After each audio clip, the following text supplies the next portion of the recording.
నమస్తే, welcome to our channel. నేను సిరి. AP రాజధాని ఏది?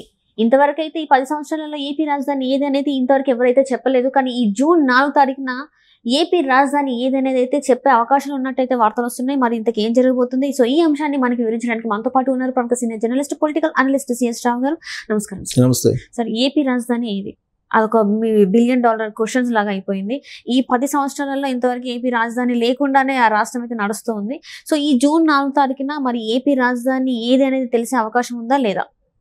ఖచ్చితంగా ఉంటుంది. ఎందుకనంటే ఏపీ రాజధాని అమరావతి అని చెప్పి కూటమి చెప్పింది ప్రచారంలో.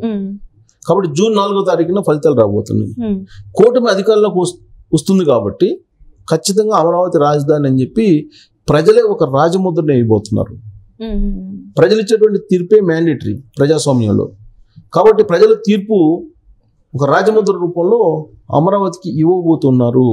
జూన్ 4 నుంచి ఆంధ్రప్రదేశ్ రాజధాని అమరావతి అని సువర్ణాక్షరాలతోటి రాస్తూ రాజముద్రని ఆంధ్రప్రదేశ్ ప్రజలు వేయబోతూ ఉన్నారు.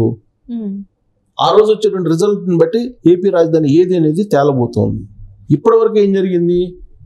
ఎవరైనా సరే ఆంధ్రప్రదేశ్కి సంబంధించినటువంటి వాళ్ళు ఇతర రాష్ట్రాలకు వెళ్ళినప్పుడు లేదా ఇతర ప్రాంతాలకు వెళ్ళినప్పుడు మీ రాజధాని ఏది అని అడిగినప్పుడు ఏం చెప్పాలో తెలియనటువంటి పరిస్థితి. ఈవెన్ ప్రెస్ మీట్లో కూడా బొత్స సత్యనారాయణ లాంటి సీనియర్ మంత్రులను అడిగితే ఏపీ రాజధాని ఏంటంటే ఒకసారి హైదరాబాద్ చెప్తారు, ఒకసారి ఏమో 3 రాజధానులు అంటారు. ఇలా రకరకాలుగా చెప్తూ ఉన్నారు. ఏపీ రాజధాని ఏది అంటే సింగిల్ వర్డ్ లేదు ఇప్పటి వరకు కూడా. దాని మీద సోషల్ మీడియాలో మీమ్స్, సెటైర్స్ ఏపీ రాజధాని మీద జరిగినాయి. అండ్ గతంలో చూసుకున్నట్టయితే మొన్న చూసినట్టయితే వైవి సుబ్బారెడ్డి కూడా ఇంకొక 5 సంవత్సరాలు హైదరాబాద్ ని రాజధాని ఉమ్మడి రాజధానిగా కొనసాగించాలని కూడా అడిగారు కదా సార్. మరి అది ఏమంటారు? మరి అది హైదరాబాద్, అది బొత్స సత్యనారాయణ చెప్పాడు కదా మంత్రి హోదాలో, ఆంధ్రప్రదేశ్ రాజధాని ఏంటంటే హైదరాబాద్ ఉంది కదా అన్నాడు. మరి అమరావతి సంగతి ఏంటంటే ఆయన చెప్పట్లా. ఉమ్మడి రాజధాని అదే కదా, ఇంకేంది ఇన్ని రాజధానులు ఎందుకు అన్నాడు. అంటే ఆయన చెప్పిన దాని ప్రకారం 4వ రాజధాని హైదరాబాద్. సో ఆయన చెప్పిన తర్వాత సోషల్ మీడియాలో మీమ్స్, ట్రోల్స్ మొదలైనవి. ఏం ట్రోల్స్ మొదలైనవి? అవునవును, హైదరాబాద్ 4వ రాజధాని, 5వ రాజధాని జెరూసలేము అని చెప్పి ఇలా సెటైర్లు వేశారు. ఇంకో సెటైర్ ఏంది? ముఖ్యమంత్రి ఎక్కడుంటే అక్కడే రాజధాని అని చెప్పింది. అంటే ఇప్పుడు 26 జిల్లాలోనే 26 రాజధానులు, జిల్లాకు ఒక రాజధాని లేదా మండలానికి ఒక రాజధాని, అన్ని రాజధానులే అని చెప్పి ఇంకో సెటైర్ మొదలుపెట్టారు. సో ఇలా అది ఒక కామెడీ అయిపోయింది, కామెడీ పీస్ అయిపోయింది ఏపీ రాజధాని అనేది. దాన్ని చేసింది ఎవరు? 2019 నుంచి ఇప్పటి వరకు ఉన్న అధికారంలో ఉన్నటువంటి జగన్మోహన్ రెడ్డి అండ్ టీం. ఇదే జగన్మోహన్ రెడ్డి 2014 నుంచి 19 వరకు ప్రతిపక్ష నేతగా ఉన్నప్పుడు ఆయన అసెంబ్లీలో ఏం చెప్పాడు? అసెంబ్లీ సాక్షిగా ఏకగ్రీవ తీర్మానం చేశారు ఆ రోజున రాజధాని అమరావతి అని. పైగా ఇంకొక మాట కూడా యాడ్ చేశాడు ఆయన, నా నివాసం తాడేపల్లిలో ఉంది కాబట్టి నేను అమరావతిని రాజధానిగా అంగీకరిస్తున్నాను, దానికి ఉదాహరణగా తన నివాసం తాడేపల్లిలో ఉందని చెప్పాడు అసెంబ్లీ సాక్షిగా. జనరల్గా అసెంబ్లీలో అబద్ధాలు చెప్పకూడదు, కానీ అసెంబ్లీ సాక్షిగా అబద్ధం చెప్పాడు జగన్మోహన్ రెడ్డి. అమరావతిలో రాజధాని ఉంటుందని చెప్పి అధికారంలోకి వచ్చిన తర్వాత ఏం చేశారు? 3 రాజధానులు అన్నాడు. 3 రాజధానులు అని చెప్పి అందరినీ తెల్లముఖం వేసేలా చేశాడు. జగన్మోహన్ రెడ్డికి ఇంత అమరావతి మీద వ్యతిరేకత ఉందా అని చెప్పి అనిపించేలా చేశారు. 2014-19 మధ్యలో నేను ఒక ఛానల్లో CEO ఉండి నేను ఒక ప్రోగ్రాం చేశాను. చేసినప్పుడు వైఎస్ఆర్ కాంగ్రెస్ పార్టీ వాళ్ళు నా మీదనే ఆ రోజున వ్యతిరేకంగా వాదించారు. నేనన్నా ఒకవేళ జగన్మోహన్ రెడ్డి అధికారంలోకి వస్తే అమరావతిని రాజధానిగా ఉంచడు అనేటువంటి అభిప్రాయం ఉంది కదా అని అంటే దాని మీద వాళ్ళు రివర్స్ అయ్యారు. మీరు జగన్మోహన్ రెడ్డికి వ్యతిరేకంగా మాట్లాడుతున్నారు, అసలు రాజధాని ఎందుకు మారుస్తాడు జగన్మోహన్ రెడ్డి? అసెంబ్లీ సాక్షిగా జగన్మోహన్ రెడ్డి ఒప్పుకున్నారు కదా అమరావతి రాజధాని అని చెప్పి, ఆన్ రికార్డ్ అసెంబ్లీలో ఉంది కదా, మీరెందుకు డైవర్ట్ చేస్తున్నారు?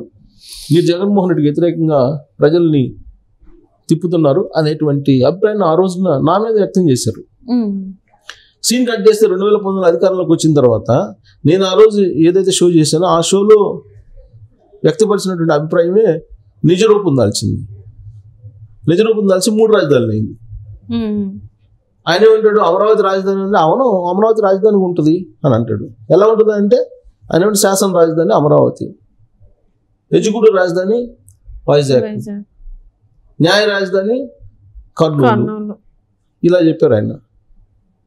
మరి అమరావతి రాజధాని కదా అంటే అవును, 3 అది కూడా ఉంటుంది, 3 అదొకటి అని చెప్పి వైఎస్ఆర్ కాంగ్రెస్ పార్టీ వాళ్ళు చెబుతున్నారు. మళ్ళీ అదే మాట మీద స్టాండ్ అయి ఉన్నారా? లేరు.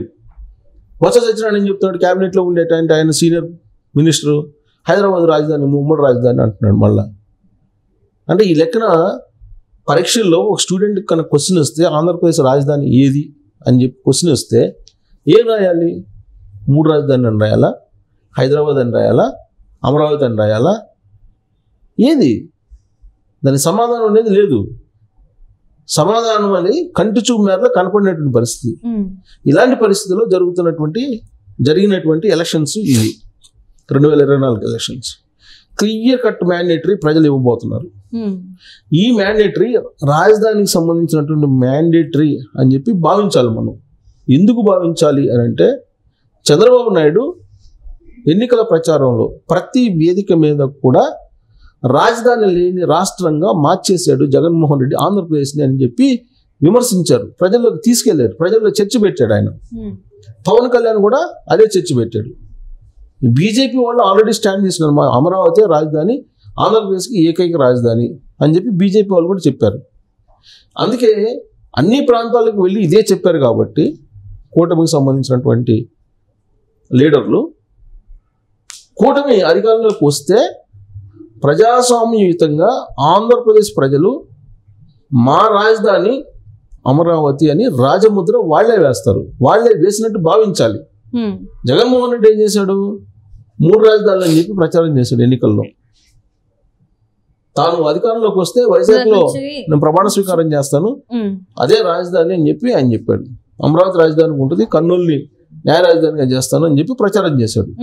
ప్రజలు తిరస్కరిస్తే జూన్ 4వ తారీఖు రిజల్ట్ కనుక దానికి వ్యతిరేకంగా వస్తే 3 రాజధానులు అనేది లేదు, క్లోజ్, ముగిసిపోయినటువంటి అధ్యాయం. సో కాబట్టి అమరావతి రాజధాని అనే దానికి రాజముద్ర జూన్ 4వ తారీఖున పడబోతోంది. ఆ రోజు వచ్చేటువంటి ఫలితాలని బేస్ చేసుకొని ఆ రాజముద్ర ఏ స్థాయిలో వేస్తారు, ఆ రాజముద్రని అనేది మనం వేచి చూడాలి. అప్పటి వరకు జూన్ 4వ తారీఖు వరకు ఆ రోజు చేసేటువంటి రాజముద్రని బేస్ చేసుకునే ఆంధ్రప్రదేశ్ రాజధాని ఏది అనేది క్లియర్ అయిపోద్ది, డిక్లేర్ అయిపోద్ది. సో ఇప్పటి వరకు అమరావతి అయిపోయింది, హైదరాబాద్ అన్నారు, హైదరాబాద్ ఎక్స్టెండ్ చేయాలన్నారు. సో ఎక్స్టెండ్ చేయాలి అనే దానికి కూడా ఆల్మోస్ట్ ఫుల్ స్టాప్ పడేటువంటి అవకాశం ఉంది. మా రాజధానికి మేము వెళ్ళిపోతాం, మా రాజధాని మాకు ఉంటుంది అని చెప్పి ఒక ఫీలింగ్ కలిగిస్తే అసలు హైదరాబాద్ వైపు ఆంధ్రప్రదేశ్ ప్రజలు చూసేటువంటి అవకాశమే లేదు. కాబట్టి వీటన్నిటికీ కూడా జూన్ 4వ తారీఖున మనకి ఒక స్పష్టత రాబోతుంది.